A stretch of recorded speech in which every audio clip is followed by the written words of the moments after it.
All right, welcome back to our study concerning the Temple Scroll. As we're exploring through the Dead Sea Scrolls, we come to the Temple Scroll, the longest scroll in all of the Dead Sea Scrolls, at 26 plus feet. And as always, we're going to seek to align it with our canon, that is our measuring stick. And of course, the Temple Scroll is about the temple and things that went on therein and the rules and regulations of the society in which the temple served. Amen. All right, so we're going to pick up where we left off, which is column 57.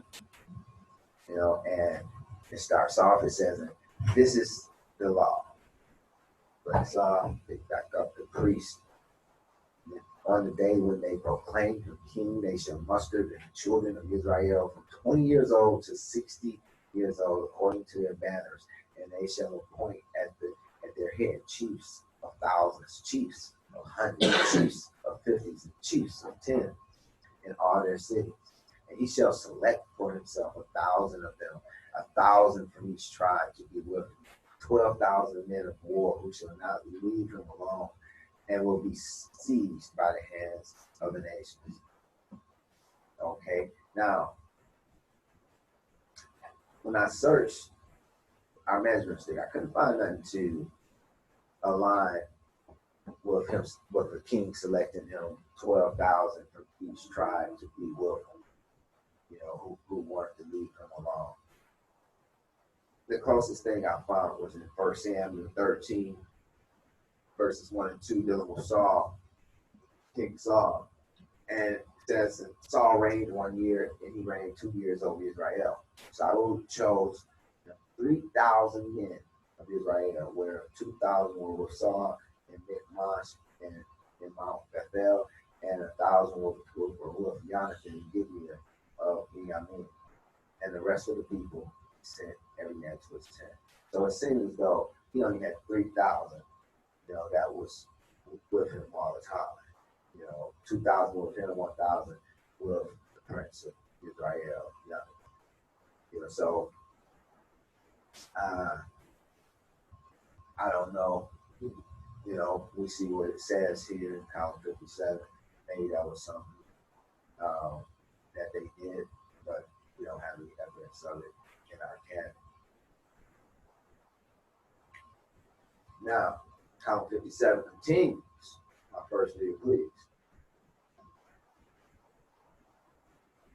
And all the selected whom he selected shall be men of truth, Elohim fearers, enemies of bribery, skilled men in war, and they shall continuously be with him day and night, and they shall guard him from every act of sin, and from the foreign nations, so he does not fall into their hands. And 12 princes of his people shall be with him for judgment and for the law, and he shall not rise his heart above them, nor shall he do anything in all his counsels outside of them. Hallelujah. So, even as scripture teaches, wisdom is found in the multitude of counsel. Yah wanted the king to have some counsel. Amen.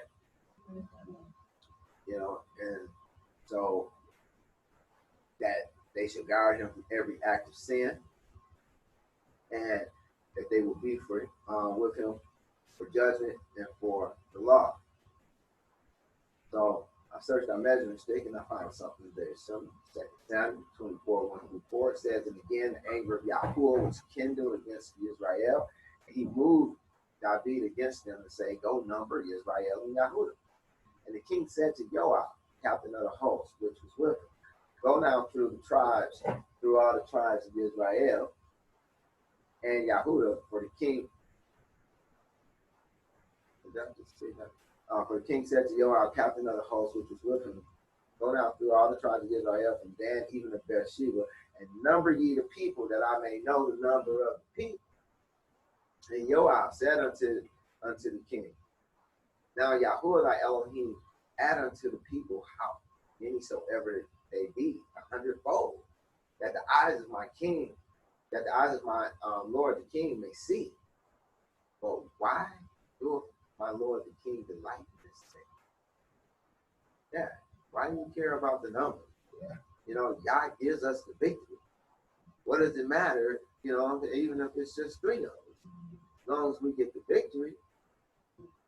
Notwithstanding, verse 4, notwithstanding the king's word prevailed against Joab and against the captain of the host.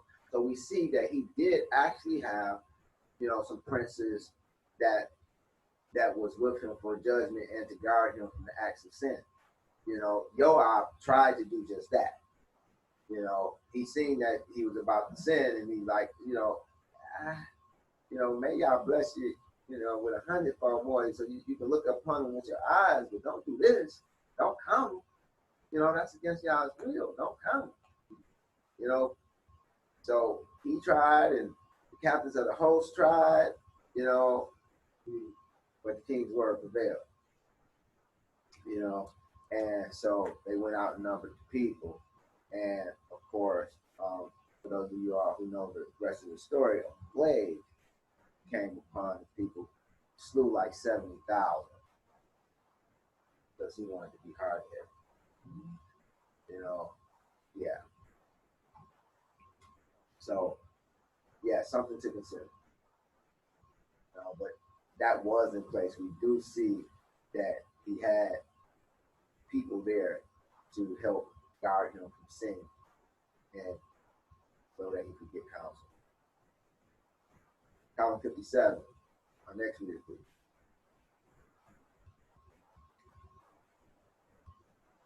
And he shall not take the wife from among all the daughters of the nation, but instead take for himself a wife from his father's house, from his father's family. And he shall take no other wife in addition to her, for she alone will be with him all the days of her life. And if she dies, he shall take for himself another from his father's house, from his family, and he shall not pervert justice, and he shall not crave a field, a vineyard, any wealth, a house, or any valuable thing in Israel, and see. Hallelujah. In other words, you can't just do whatever you want.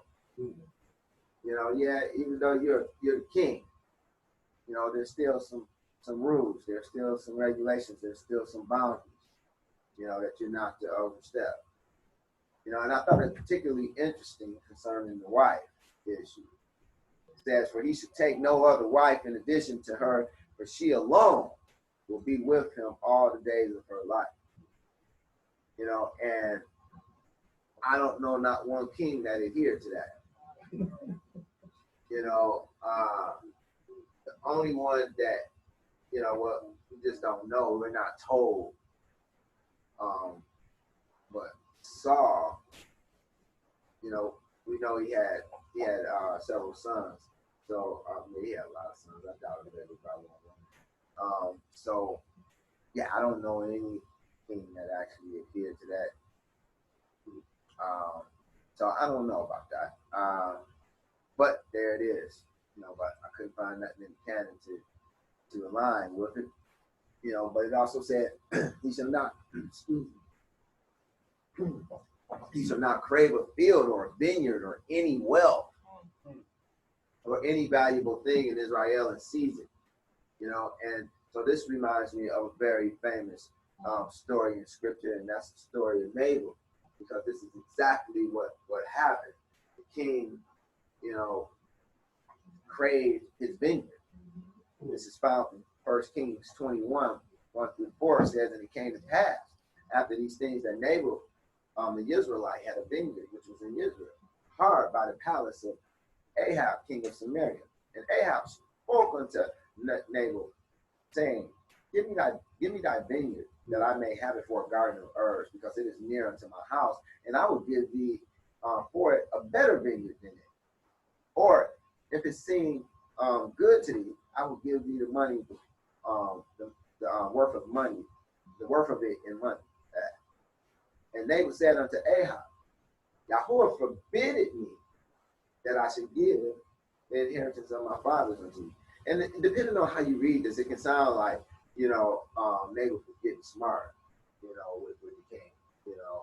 Yahuwah forbidden me that I should give the inheritance of my father's unto thee. Who are you? No, I'm not giving you nothing. No, but that's not the way he meant it. Elohim truly did forbid him to give it to the king. Because the inheritance the fathers were not supposed to pass from tribe to tribe. And so this was truly forbidden. This was against Torah, what Ahab was asking. And he likely knew it was against Torah. Verse 4 says, and Ahab came into his house heavy and displeased because of the word which Nabal the Israelite had spoken to him. For he had said, I will not give thee the inheritance of my fathers, and laid him down upon his bed and turned away his face and would eat no bread, like a big old baby. Big boiled bread. Now, for those of you all who don't know the rest of the story, his wife come home, which is Jezebel, and she see him popping, and what's wrong with you, baby? And he says, hey, I was hollering at Nabal and asking him for his vineyard, and he told me he couldn't give it to him. And it's right next to us though. And she's like, don't worry about it, baby, I get it for you. And so she devises a plan to have Nabal killed and take possession of the vineyard. And so that's what happens. And y'all was highly upset about that. So moving on, column 58, my next reader, please. Their men, and if the king hears that some nation of people is attempting to steal from anything which belongs to Israel, he shall send for the chiefs of the thousands and chiefs of hundreds, those stationed in the cities of Israel. And they shall send with him the 10th part of the people to go out with him to war against their enemies, and they shall go out with him. And if a large host enters the land of Israel, they shall send with him the 5th part of the men of war. And if it is a king with chariots and horses and many men, they shall send with him a 3rd part of the men of war. And the other 2 divisions shall guard their cities and their borders, so that no horde will enter their land. And if the war worsens for him, they shall send him half of the people of the army, but they shall not move the other half of the people from the city.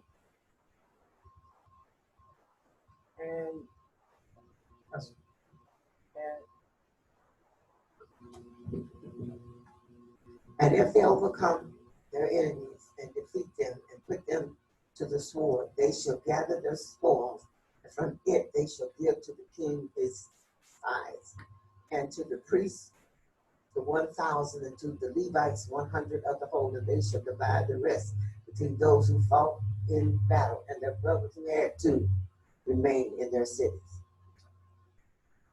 Okay. So here it is. We see that it speaks of the king getting a tithe. Now I couldn't find nothing in our canon to align with that either. And it spoke of they shall divide the rest between those who fought in the battle and the brothers who had remained in the cities. Now, that does ring a bell, and that is in alignment with our canon.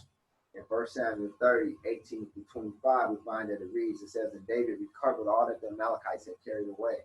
And David rescued his 2 wives, and there was nothing lacked to them, neither small nor great, neither sons nor daughters, neither spoil nor anything they had to them. David recovered all they had taken to them. David had recovered all. And David took all the flocks and the herds which they drave before those cattle, and said, this be David's spoil.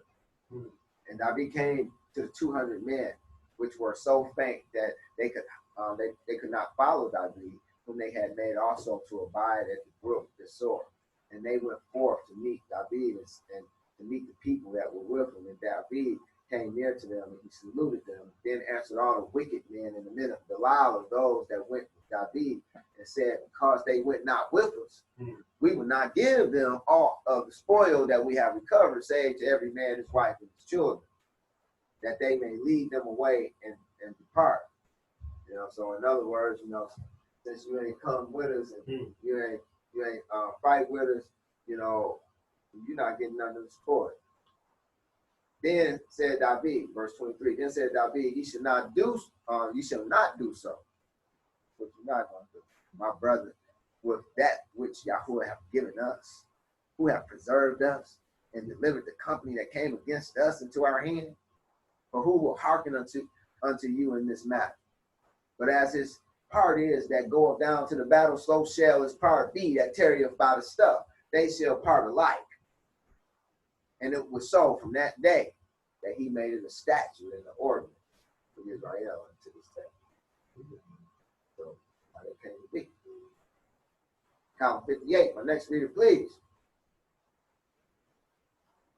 And if it goes out to war against his enemies, a fifth part of the people shall go out with him, the men of war, almighty men of valor, and they shall guard themselves from every unclean thing, and from every shameful thing, and from every iniquity and guilt.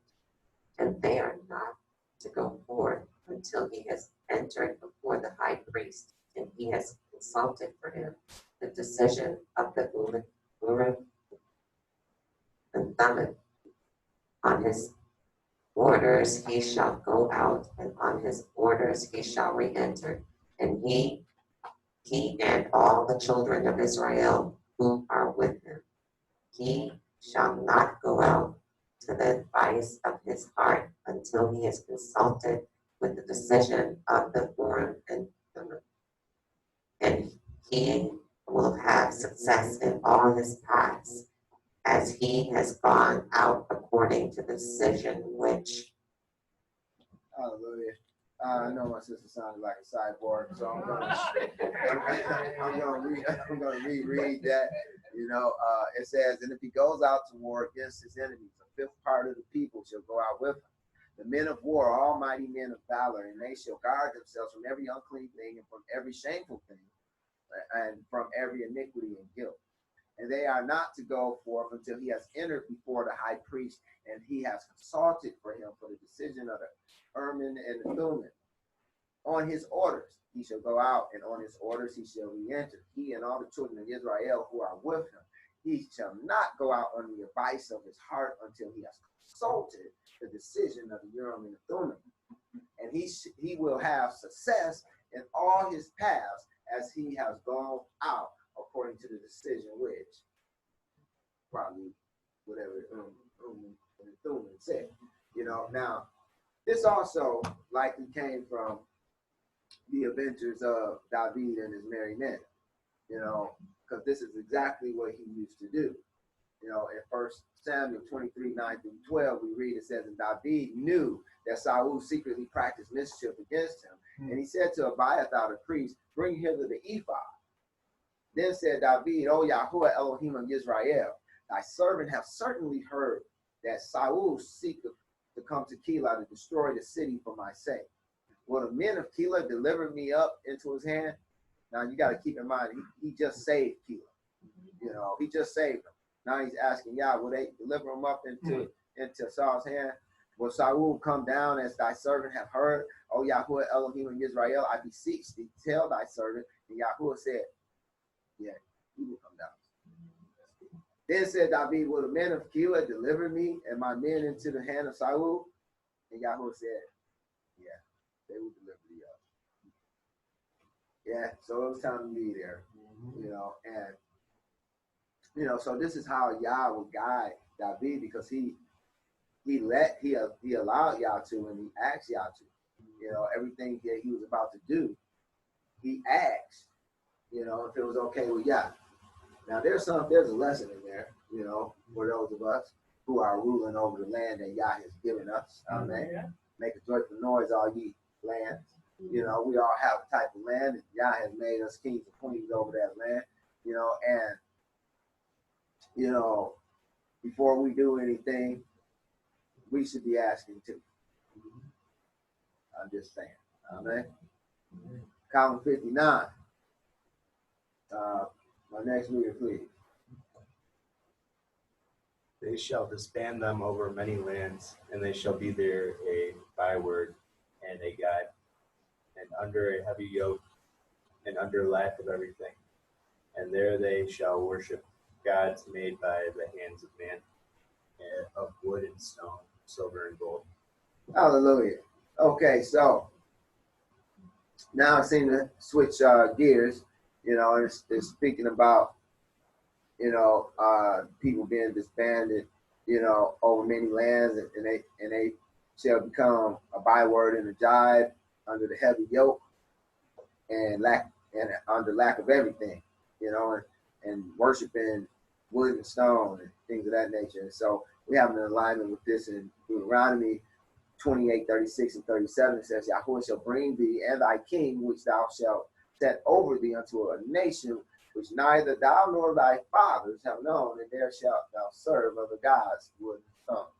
And thou shalt become an astonishment, a proverb, and a byword among all nations, whither Yahweh shall lead thee. So we see, our canon is in alignment. Column 59 continues and says, and during all this, their city shall become waste and a mockery and ruin, and their enemies shall be appalled at them. And again, Deuteronomy verses 38 through 40 speaks to this. It says, thou shalt carry much seed out of the field, shall gather but little in, for the locusts shall consume it. Thou shalt plant vineyards and dress them, but shalt neither drink of the wine nor gather the grapes, for the worms shall eat them. Thou shalt have olive trees throughout all thy coasts, but thou shalt not anoint thyself with the oil, for thine olive shall cast its fruit. So we can see here that just what was said, that their city shall become a waste, a mockery, and a ruin, was definitely aligned with our canon. Moving on to column 59. My next reader, please. And they themselves in the lands of their enemies shall sign and scream under a heavy yoke, and they shall call, but I shall not listen. They shall shout, but I shall not reply to them, because of the evil of their deeds. And I will hide my face from them. They shall be fodder and prey and spoiled, and no one will save them because of their wickedness. For they broke my covenant, and their soul broke my law, so that they became guilty of all wrongdoing. Afterwards, they shall come back to me with all their heart and with all their soul, in agreement with all the words of this law, and I will save them from the hand of their enemies and redeem them from the hand of those who hate them, and bring them into the land of their fathers, and I shall redeem them, multiply them, and rejoice in them, and I shall be their Elohim, they shall be my people. Hallelujah. All right. And that aligns with our canon.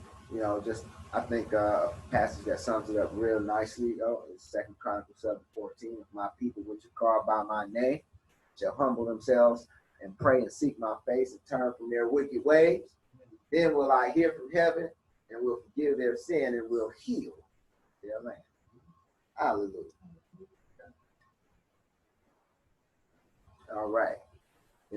Column 59 continues. It says, and the king who prostitutes his heart and his eyes, removing them from my commandments, shall have not one that sit on the throne of his fathers, never, because I shall prevent forever his descendants from governing again in Israel. And our canon aligns with this. This happened to the first king of the northern tribes, even Jeroboam. In 1 Kings 14, 10 through 12, it speaks to this. Kind of my next reader read 1 Kings 14, 10 through 12, please.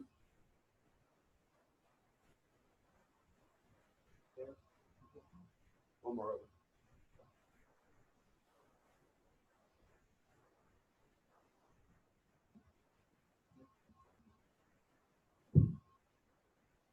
Therefore, behold, I will bring evil upon the house of Jeroboam. I will cut off from Jeroboam him that pisseth against the wall, and him that is shut up and left in Israel, and will take away the remnant of the house of Jeroboam, as a man taketh away dung, till it be all gone. Him that dieth of Jeroboam in the city shall the dogs eat, and him that dieth in the field shall the fowls of the air eat. For Yahuwah hath spoken it. Arise thou therefore, get thee to thine own house, and when thy feet enter into the city, the child shall die.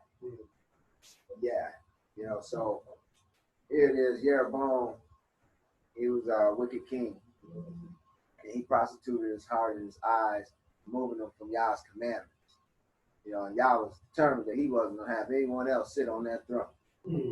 And so he was telling them he's going to take away the remnant of the house of Jeroboam. As a man taketh away dung until it be all gone, there's not going to be anything left of his lineage. And as far as the son that you came to inquire about, as soon as you step foot in the city, you're going to die. That was a strong word right there. Okay, column 59 continues. It says, but if he walks according to my precepts and keeps my commandments and does what is right and good before me, he shall not lack one of his sons to sit on the throne of the kingdom of Israel forever. And I shall be with him and free him from the hand of those who hate him, and from the hand of those who seek to destroy his life. I shall give to him all his enemies, and he shall rule them at his will, but they shall not rule him. I shall place him above and not below, at the head and not at the tail. He will extend his kingdom for many days, he and his sons after him. And of course, this is what happened to our beloved King David. In 2 Samuel 7, 8 through 13, Yah promises him just this. My next reader read 2 Samuel 7, 8 through 13, please. Now therefore, so shalt thou say unto my servant David, thus saith Yahuwah of hosts, I took thee from the sheepcote, from following the sheep, to be ruler over my people, over Israel. And I was with thee whithersoever thou wentest, and have cut off all thine enemies out of thy sight, and have made thee a great name, like unto the name of the great men that are in the earth. Moreover, I will appoint a place for my people Israel, and will plant them, that they may dwell in a place of their own, and move no more. Neither shall the children of wickedness afflict them any more, as before time. And as since the time that I commanded judges to be over my people Israel, and have caused them to rest for all thine enemies. Also Yahuwah telleth thee that he will make thee an house. And when thy days be fulfilled, and thou shalt sleep with thy fathers, I will set up thy seed after thee, which shall proceed out of thy bowels, and I will establish his kingdom. He shall build a house for my name, and I will establish the throne of his kingdom forever. Hallelujah. So you see in verse 9, he said, he tells David, and I was with thee whithersoever thou wentest, and have cut off all thine enemies out of thy sight, and have made thee a great name. And this is really important to understand, what's been said here, because, God has given us a type of land to rule over, amen. And in doing so, he made us rulers over this land, on the most part, and our successes and our failures, are centered around Yah when we're his. Amen. Amen. So take note what Yah is saying, because, David could have been like Nebuchadnezzar, walk out, look at his vast kingdom and say, hey, look at what I did, and not acknowledge Yah, and so, Yah was letting them know right here, I was with thee whithersoever thou went, and have cut off all thy enemies, and David knew that, but unlike the pagan Nebuchadnezzar, he took all the credit for himself. Yeah. But anything that happens that's good to you comes from Yah. Yeah. I'm gonna say that again. Anything that's good, which happens to you, comes from Yah. Yeah. Because there's nothing that's good that is not of Yah. Yeah. He's the source of good. Mm. So if you have any good in your life, it's because of Him. Not because of you, it's not because of how smart you are, how fine you are, how articulate you are, how wise you are. It's because of Yah. Amen. Yeah. Go on with that. Okay, verse 11 said, and He has caused thee to rest from all thine enemies. And tell them that, hey, He's going to have a seed, that's going to come out of His bowels. And He's going to establish His kingdom and His throne forever. Hallelujah. And so it was, and so it is. Let me have my next reader read column 60, please. They will make smoke, and their inheritance they will consume, but no inheritance. The priests, those who sacrifice, the shoulder, and the first fruits of their grain, their wine, and their oil, and all their wave offerings, and all their firstborns, the males, and every for their animals, and all their holy offerings which they consecrate to me, along with all their festal offerings, and their levy of tribute upon the birds, animals, and fish, 1 per 1,000 of all that they catch, and all that they place under the ban, and a levy on the booty and spoil. And it shall be for the Levites 1/10 of the grain, the new wine and the oil, which they consecrate to me first, and the shoulder from those who slaughter the sacrifice, and a levy on the booty and the spoil, and 1% of the catch of birds, animals, fish, and of the pigeons, and of the tithe of the honey on 50th. But to the priest belongs 1% of the pigeons, for I have chosen them from among all your tribes to stand before me, and to serve and to bless in my name, he, Aaron, and all their sons forever. And if the Levite from one of your gates from all Israel where he lives at his own wish, shall come to the place which I shall choose to make dwell my name, he will minister like all his brother Levites who stand there before me. They shall eat equal portions, not counting the sale of the patrimony. When you enter the land which I am going to give you, you shall not learn to do the abominations of those people. All right. So y'all didn't and doesn't want us doing the abominations that the people of the world do, right? Right. Yeah.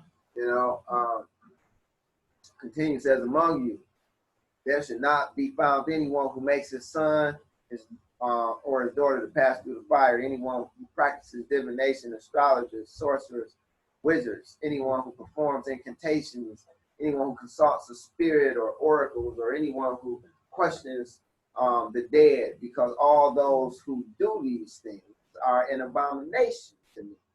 And owing to these abominations, I shall dispossess them before you. You shall be perfect with Yahweh your Elohim for these nations which they cuts off. But this is something that Yah was, that definitely aligns with our canon.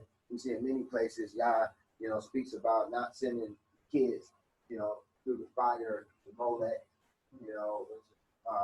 one of the gods that the pagans worship, whereby they would put their kids through the fire, sacrifice their kids to them, But also, it speaks of the sorcerers and the wizards, and the diviners. And of course, I kind of aligns with that too. I just chose this story, 1 Samuel 28:3-7, to speak to it. It says, now Samuel was dead, and all Israel had lamented him and buried him in Ramah, even in his own city. And Saul had put away those that had familiar spirits and the wizards out of the land. So he put them out of the land.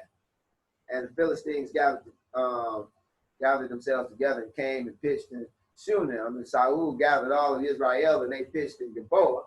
And when Saul saw the host of the Philistines, he was afraid, and his heart was greatly trembled.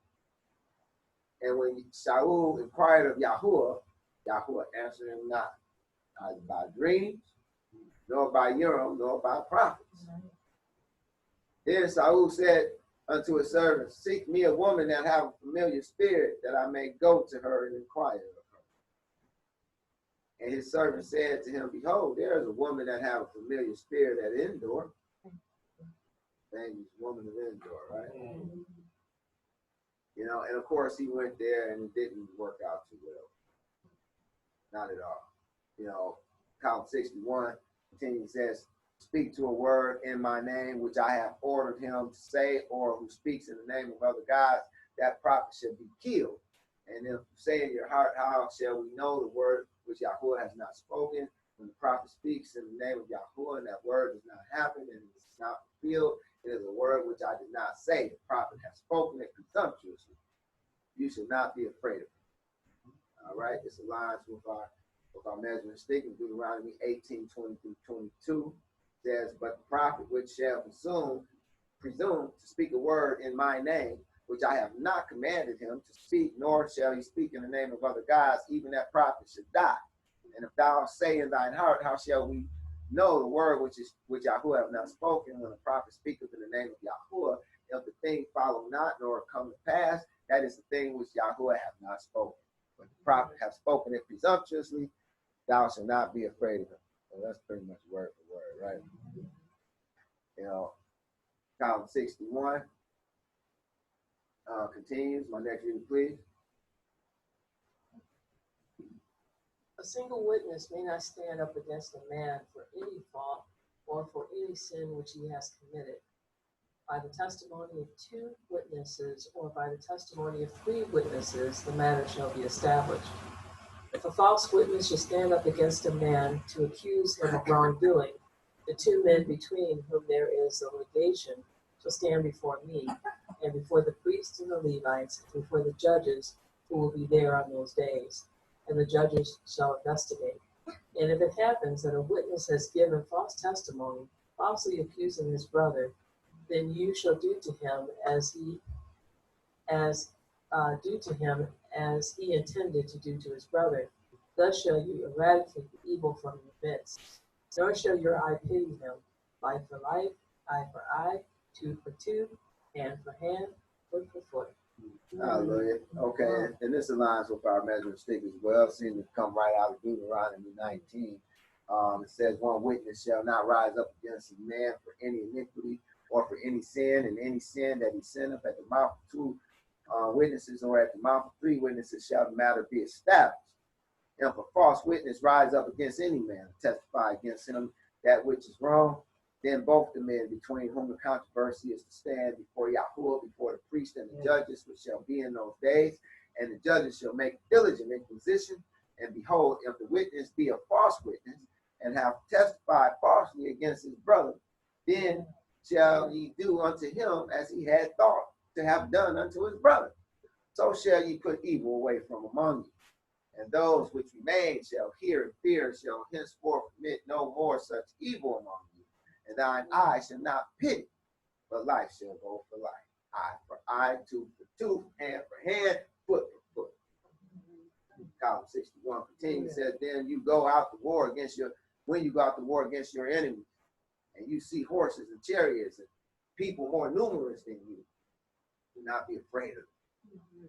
Because I, who made you to come up from the land of Mizraim, and with you, and when you advance to battle, the priest shall come forward, and he will speak to the people and shall say unto them, listen, Israel, you are approaching. But our canon aligns with that in Deuteronomy 21-4 says, when thou goest out to battle against thine enemies and seest horses and chariots and a people more than thou, be not afraid of them. For Yahuwah thy Elohim is with thee, which brought thee up out of the land of Mizraim. And it shall be, when ye are coming nigh unto the battle, that the priest shall approach and speak unto the people, and shall say unto him, hear, O Israel, ye approach this day unto battle against your enemies. Let not your hearts faint, fear not, and do not tremble, neither be terrified because of them.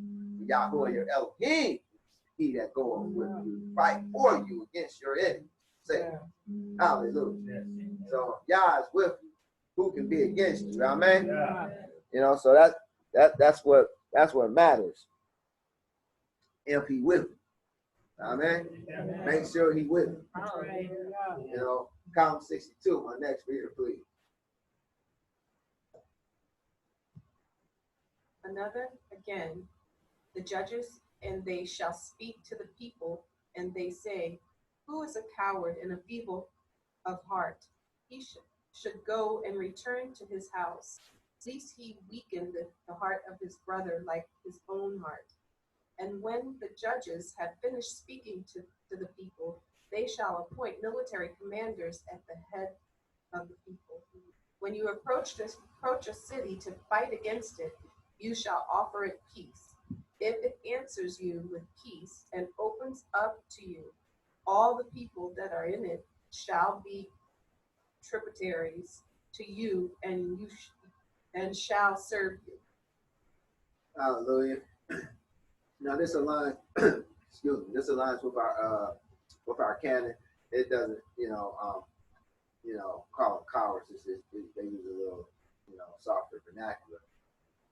But in Deuteronomy 28-11, it says, and the officers shall speak further unto the people, and they shall say, what man is there that is fearful and faint-hearted? Call them. But I guess it did, right? Let him go and return unto his house, lest his brother's heart faint as well as his heart. And it shall be, when the officers have made an end of speaking unto the people, that they shall make captains of the armies to lead the people. When thou comest nigh unto a city to fight against it, then proclaim peace unto it. And it shall be, if it make the answer of peace and open unto thee, then it shall be that all the people that is found therein shall be tributaries unto thee, and they shall serve. Pretty much the same thing, right? Mm-hmm. Column 62. My next reader, please. However, if it does not make peace with you and makes war against you, you shall besiege it, and I shall put into your hand, and you shall put its nails to the sword, but the women, the children, the flocks, and all that there is in the city, all its booty you shall capture for yourself, and you shall consume the booty of your enemies, whom I deliver to you. Thus shall you act to the cities, which are very far from you, which are not from the cities of these people. Hallelujah. Okay, so Deuteronomy 20:12-15 aligns with this. It says, if it will make no peace with thee, but will make war against thee, then thou shalt besiege it. And when Yahuwah thy Elohim hath delivered it into thine hands, thou shalt smite every male thereof with the edge of the sword, but the women and the little ones and the cattle, and all that is in the city, even the spoil thereof, shalt thou take unto thyself, and thou shalt eat the spoil of thine enemies, which Yahuwah thy Elohim hath given thee. Thou shalt, thus shalt thou do unto all the cities which are very far off from thee, which are not of the cities of these nations. So these are the ones that's very far off. Amen. Column 62 speaks to, speaks to the ones who are not far off. My next reader, please. However, from the cities of the people which I grant to you as inheritance, you shall not leave alive anything that breathes, because you must carry out the ban of extermination against the Hittites, the Amorites, and the Canaanites, the Hivites, and the Jebusites, and the Perrizites, and the Perrizites, and I have commanded you, so that they do not teach you to do in accordance with all the abominations which they do for their gods. Hallelujah. Okay, so this aligns with our measuring stick in Deuteronomy 20:16 through 18. It says, "But of the cities of these people which Yahweh thy Elohim will give thee for an inheritance, thou shalt save alive nothing that breatheth, but thou shalt utterly destroy them, namely the Hittites and the Amorites and the Canaanites and the Perrizites, the Hivites and the Jebusites, as Yahweh thy Elohim hath commanded thee, that they teach you not to do after their abominations which they have done unto their gods, so should ye sin against Yahweh your Elohim." Okay, now I kind of want to rabbit trail off of this because,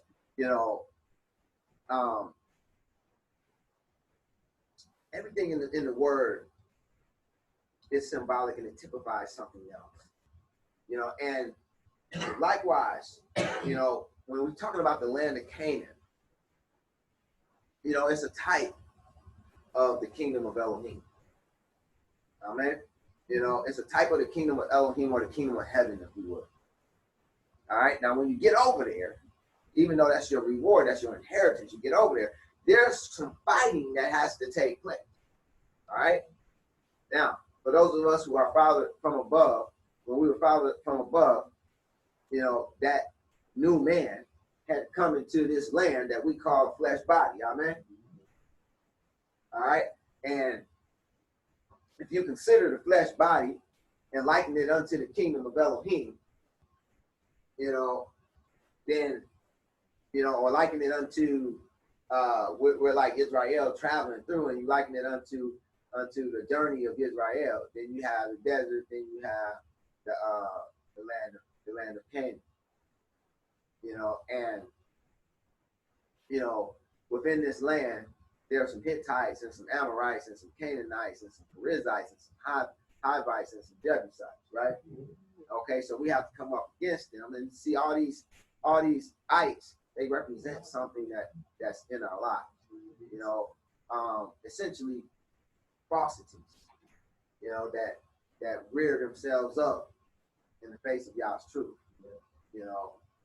So we're gonna go over them quickly, so that you have a concept of what they look like in your life. Hivites, they speak to things that causes you to be broken down, such as fear, confusion, and lust. These things will cause you to be broken down. They will cause you to be humble, to be humiliated, broken down. We see an example of this in 2 Samuel 11:2-9.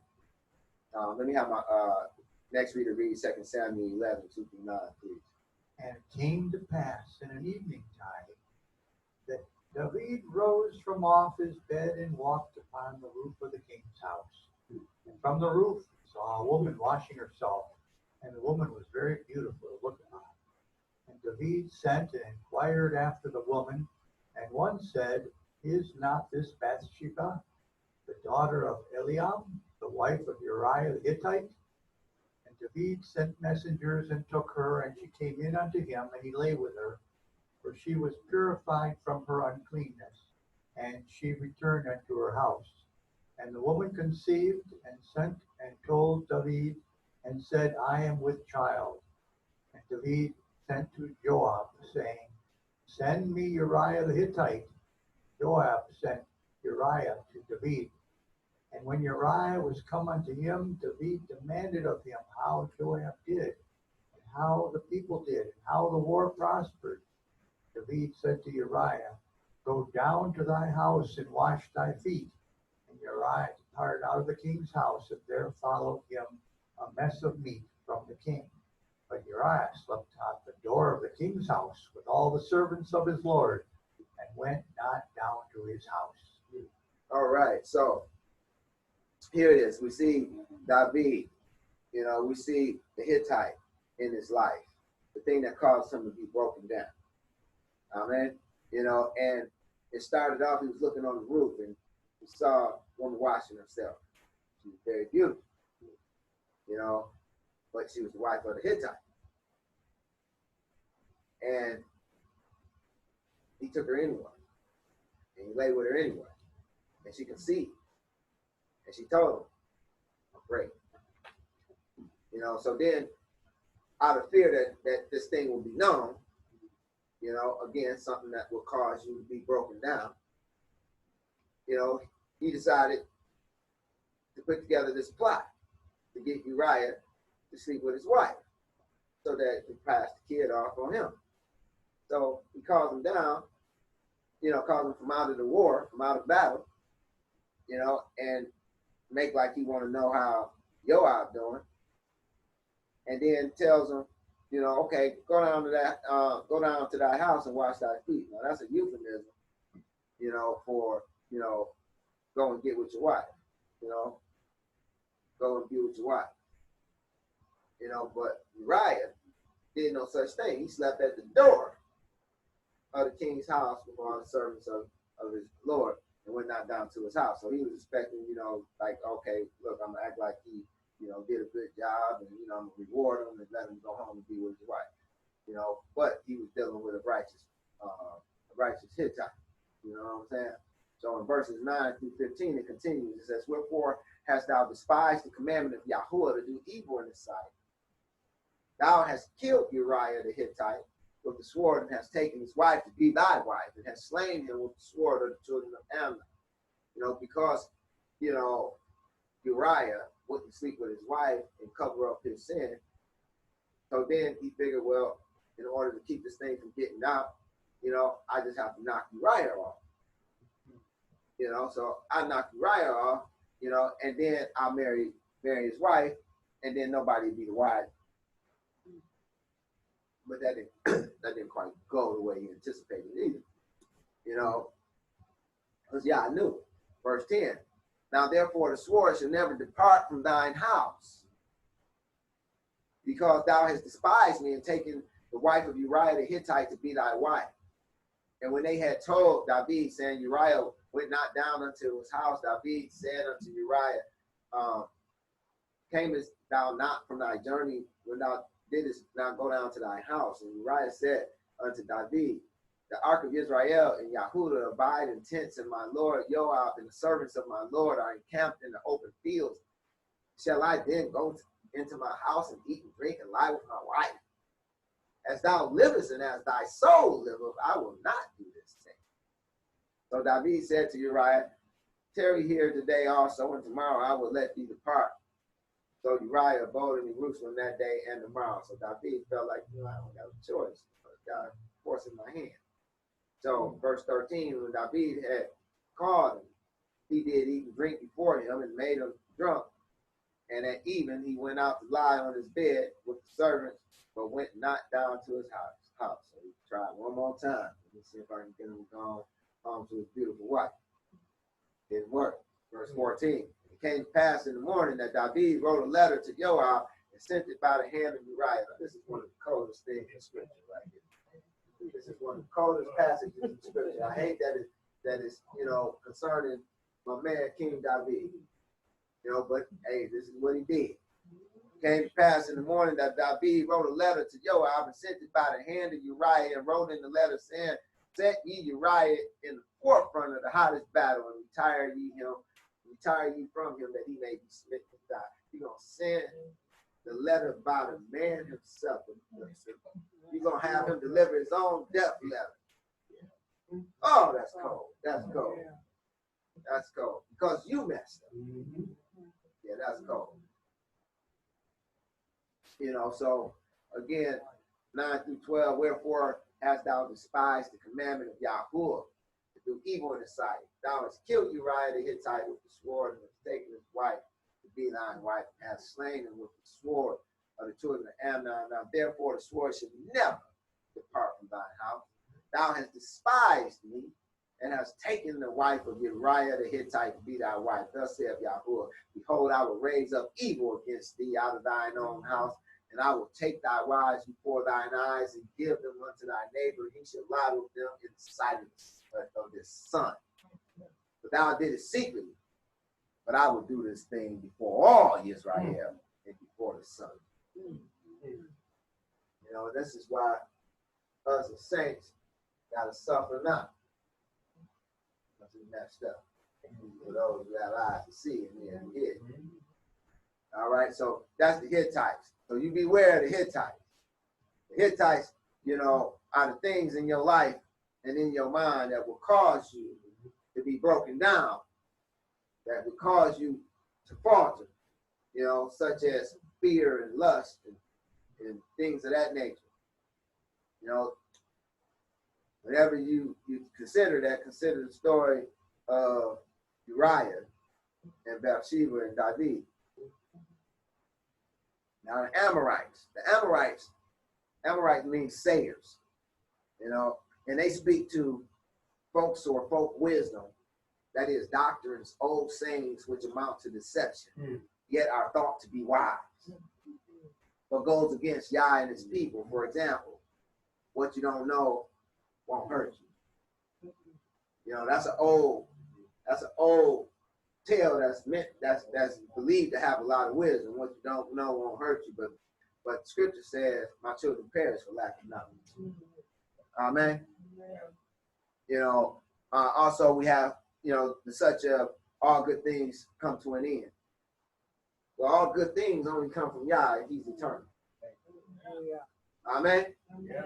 All bad things come to an end. Or like success is obtained by willing things into being, i.e. naming and then claiming, or the law of attraction. You know, all I got to do is just, you know, keep it on my mind and will it into being. Now, that's not how Yah says it works. Yah says by serving him, you'll become blessed. And you will succeed. Amen. You know, or and just one for the road, get rich by spending other people's money. And that's another one that you hear a lot, you know. And hey, you want to be successful, you got to learn to spend other people's money, not your own. Well, that's called debt. You know, you know, that's just a fancy way of saying go into debt. You know, Yah says the lender is enslaved to the borrower. Who want to be a slave? Amen? Amen. We don't want to be slaves around here. So, in talking about the Amorites, we have an example of the Amorites in 2 Samuel 21:2. It says, the king called the Gibeonites and said unto them, now the Gibeonites were not of the children of Israel, but were the remnant of the Amorites. So we're talking about Amorites, right? You know, so we see the Gibeonites were Amorites, and the children of Israel had sworn unto them, and Saul sought to slay them in his zeal to the children of Israel and Yahudah. Okay, so talking about the Amorites in our lives, you know, the Amorites are those proverbs and witty sayings and things that we accept as true that's been around a long time, but don't align with the word. Amen. You know, such as some of those sayings that we're going over, you know, and so we can see this at work, you know, with the Gibeonites who were the remnant of the Amorites. In Joshua 9:1-6, it says, and it came to pass when all the kings which were on this side of Jordan, in the hills and in the valleys and in all the coasts of the great sea over against Lebanon, the Hittite and the Amorite, the Canaanite, the Perrizite, the Hivite, the Jebusite, heard thereof. And they gathered themselves together to fight with Joshua and with Israel with one accord. And when the inhabitants of Gibeon heard what Joshua had done unto Jericho and Ai, they did work willingly or cunningly, and went and made as if they had been ambassadors and took old sacks upon their behinds and wine bottles, old and rent and bound up, and old shoes and clouded upon their feet, and old garments upon them, and all the bread of their provision was dry and moldy. And they went to Joshua and unto the camp at Gilgal, and said unto him and to the men of Israel, we be come from a far country. Now therefore make ye a league. So here it is again. Amorites mean sayers, and they say stuff. Amen. You hear about them all the time. They said this, they said that. Them the Amorites, that's who they are. Them the ones you're supposed to be getting out the link. So any of those they said that's up in your head, you got to get them up out of there. Amen. Hello, somebody. You know, got to get rid of them Amorites, because they be saying too much. They don't never shut up. They don't stop. You know, and they want to make a league with us. They want to make a league with us. They want to contract with us. They want to bind us. Don't let them do it. Don't let them do it. See, their sayings are always deceptive. You know, they sound good, but they're deceptive, just like those ones we just went over. They sound good, but they're deceptive. Wouldn't it be great if you could just name it and claim it? Yeah, that sounds real good, but it don't work that way. That's not what y'all's words say. Then we have the Canaanites. Now the Canaanites speaks to the merchants or business people that rise up against you and or cause you to sin before Yah and or his people. You know, now this would include, you know, all business relationships such as, you know, employer-employee relationships. You know, that's all business. Amen. You know, so you got to get these out of your land too. You got to get the Canaanites up out of there, because you got these merchants or businessmen that will rise up against you and cause you to sin before Yah. We have an example of this in Nehemiah, chapter 13, 16 through 21. It says, there dwelt men of Tyre also therein, which brought fish and all manner of ware and sold on the Sabbath unto the children of Yahudah in Jerusalem. Yeah, they want to have the best sale, 50% off on the Sabbath. You know, up to 75% off, but it's on the Shabbat. Verse 17, then I continued with the nobles of Yahudah and said unto them, what evil thing is this that ye do and profane the Sabbath day? How dare you have an 80% off sale on the Sabbath? Did not your fathers thus, and did not your Elohim bring all this evil upon us and upon this city? Yet ye bring more wrath upon Israel by profaning the Sabbath? And it came to pass that when the gates of Jerusalem began to be dark before the Sabbath, I commanded that the gates should be shut and charged that they should not be opened till after the Sabbath. And some of my servants set I at the gates, and there should no burden be brought in on the Sabbath day. So the merchants and the sellers of all kind were where lies without Jerusalem once or twice. Then I testified against them and said, why lies ye about the wall? If you do so again, I will lay hands on you. Watch out, Nehemiah. Lay hands on no man suddenly. You know? From that time forth, came they no more on the Sabbath. Nehemiah said, I know how to put a stop to this. I'm going to lay hands on somebody. You know? See, sometimes you got to lay hands on them Canaanites, you know. Get them Canaanites up out your life, you know. All that stuff that want to cause you to break your Sabbath, that want to cause you to do business in a way that's not conducive to righteousness. Amen? Amen. Then we have the Perrizites. Perrizites speaks to decision making, which seems to be good, but isn't, because it isn't in proper alignment to Scripture. You know, there are some things, some decisions that seem to be good, sound good, look good. When you look at it, when you consider it, everything looks good. But it's not in alignment to Scripture. And that's how you know it's not good. You know, if everything look good, everything perfect, but it contradicts scripture, then it's not perfect. And to exemplify this, we have 1 Samuel 14:24-30. It says the men of Israel were distressed that day. For Saul had adjured the people, saying, "Cursed be the man that eateth any food until evening, that I may be avenged on mine enemies." On his enemy. So none of the people tasted any food.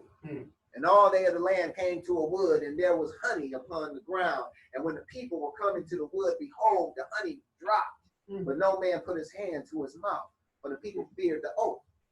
But Jonathan heard not when his father charged the people with the oath. Wherefore he put forth the end of his rod that was in his hand, and dipped it in a honeycomb, and put his hand to his mouth, and his eyes were enlightened. Then answered one of the people and said, "Thy father straightly charged the people with an oath, saying, Cursed be the man that eateth any food this day." And the people were faint. Then said Jonathan, "My father hath troubled the land. See, I pray you how my eyes have been enlightened, because I tasted a little of this honey.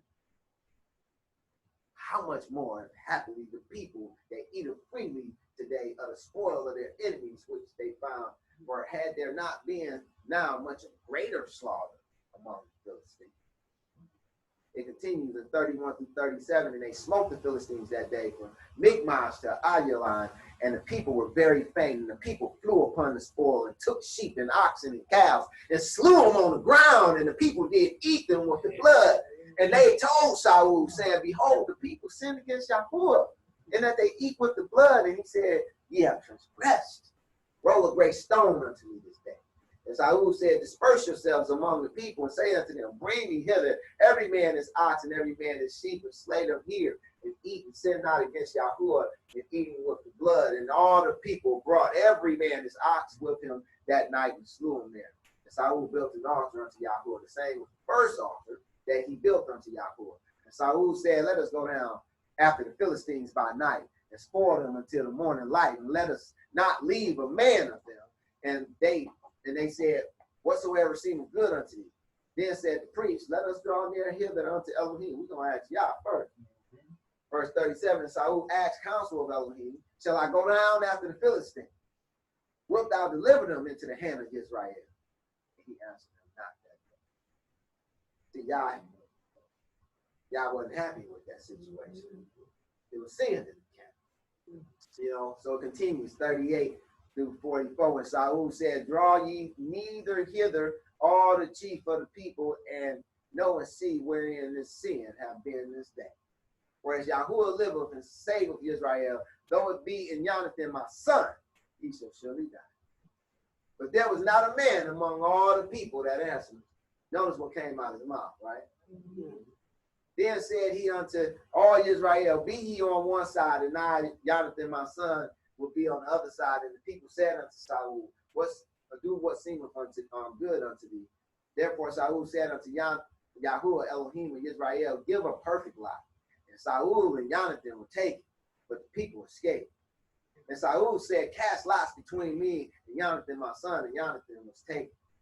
And Saul said unto Jonathan, "Tell me, what is it I've done?" And Jonathan told him and said, "I did but just taste a little honey with the end of the rod that was in my hand, and lo, I must die." And Saul answered, "Elohim do so and more also, but thou shalt surely die." Now, the people stopped him from killing him that day, but Jonathan still would have to die, you know, because of this curse that was spoken over his life. You know, and so what I want you to see is the Perrizites that's in his life caused him, you know, to think that that was a good thing in which he was doing. You know, hey, you know, we're going to do a fast. We're going to do a mandatory fast, you know, but, you know, even though fasting is a good thing, he did it at the wrong time. You know, you don't fast while you're in the midst of battle, you know, right when you need nourishment, you know, the most, you know, and so he did it outside of the, you know, the context of good sins, you know, and so he ended up getting himself in trouble and causing his son to become cursed, you know, and So we don't want that. So we want to keep the Perrizites out of our lives. And then we have the Hivites. The Hivites, you know, speak to those decisions, to the decision making that seem to be, yeah, like that. Okay, given or improve your life, you know, but based on criteria outside of scripture. For example, sensual based, you know, material based, you know, what you know is bad, but decide to do it anyway. You know, another good, David would have made another good example. He knew getting with Bathsheba was bad, but he did it anyway. But we have an example in Judges 3:3-4. It says, name me 5 lords of the Philistines and all the Canaanites and the Sidonians and the Hivites that dwelt in Mount Lebanon. Now, so this speaking of, they was in Mount Lebanon. This is a mountain of holiness or a kingdom of holiness, so it typifies the kingdom of Elohim, you know, from Mount Baal Hermon unto entering the Haman. And they were to prove Israel by them, to know whether they would hearken unto the commandments of Yahuwah, which he commanded their fathers by the hand of Moshe. So what I want to point out here is that the Hivites are put in our lives that they might prove us, you know, and they dwell in the kingdom of Elohim, in the kingdom of heaven, that they might prove us, you know, kind of like you see with Yahshua with the parable of the sower and the tares, the wheat and the tares, and how the tares are in the midst of the wheat. So they're there, you know, to prove us as to whether or not we're going to hearken unto the commandments of Yahuwah. Amen. You know, and we have another example in 1 Samuel 19:1-6. It says, Saul spake unto Jonathan the son and to all his servants that they should kill David.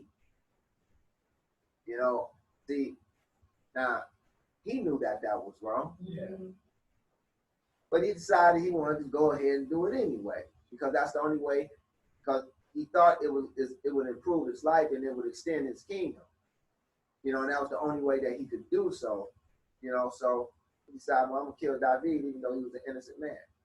You know, verse 2, but Jonathan Saul delighted much in David, and Jonathan told David, saying, Saul, my father seeking to kill thee. Now, therefore, I pray thee, take heed to thyself until the morning and abide in the secret place, and hide thyself, and I will go out, stand beside my father in the field where thou art, and I will commune with my father of thee, and what I see, and that will I tell thee. Jonathan spake good of David unto Saul his father, and said unto him, let not the king sin against his servant, against David, because he hath not sinned against thee, and because his works have been to thee very good. For he did put his life in his hand and slew the Philistine, and Yahuwah wrought a great salvation for all Israel. Thou sawest it, and didst rejoice. Wherefore then wilt thou sin against innocent blood, slay David without a cause?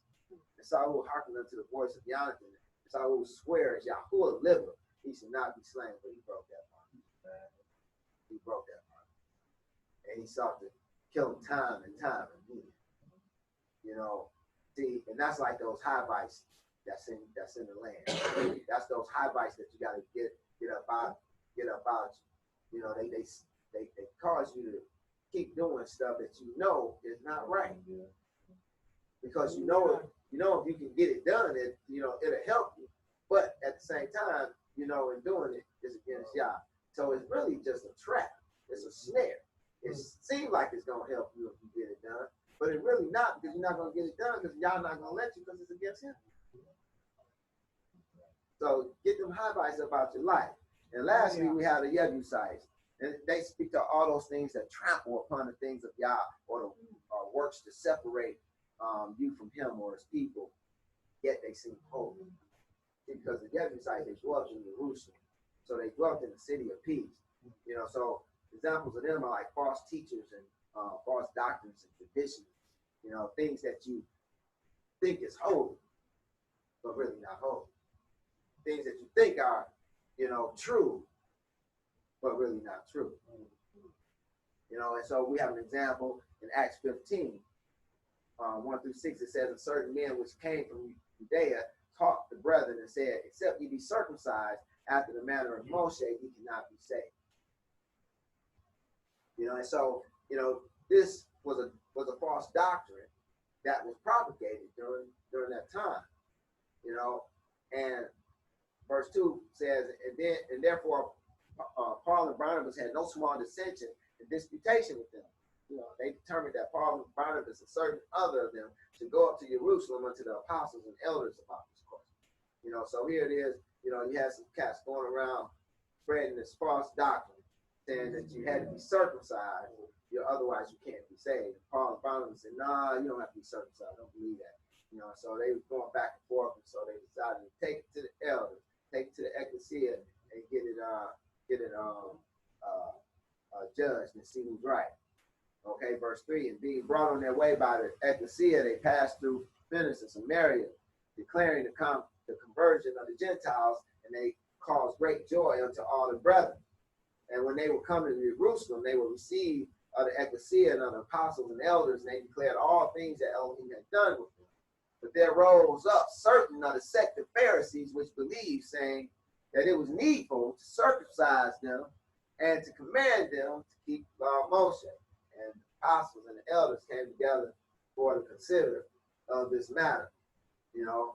And of course, Paul and Barnabas were correct, you know. But there are a lot of doctrines, false doctrines that's going around, you know, such as, you know, the law is done away with and you don't have to do nothing that God said do. You can just do whatever you please. You know, no rules, no parameters. You know, and, you know, of course, that's a false doctrine. You know, and those are like the Jebusites, and there's many of them. You know, just like there wasn't just one Jebusite. You know, there wasn't just one Perrizite. There wasn't just one Hivite. You know, one Hittite. You know, you have to understand, you know, that it's an army of them. You know, and so you're always going to be fighting against them. And you have to eradicate. They're under the ban. You got to eradicate them from out the land. You can't tolerate them. You can't accept them. You can't make leagues with them and contract with them and make deals with them. You got to get them out your life, period. That's all I have for you. Pray it was a blessing.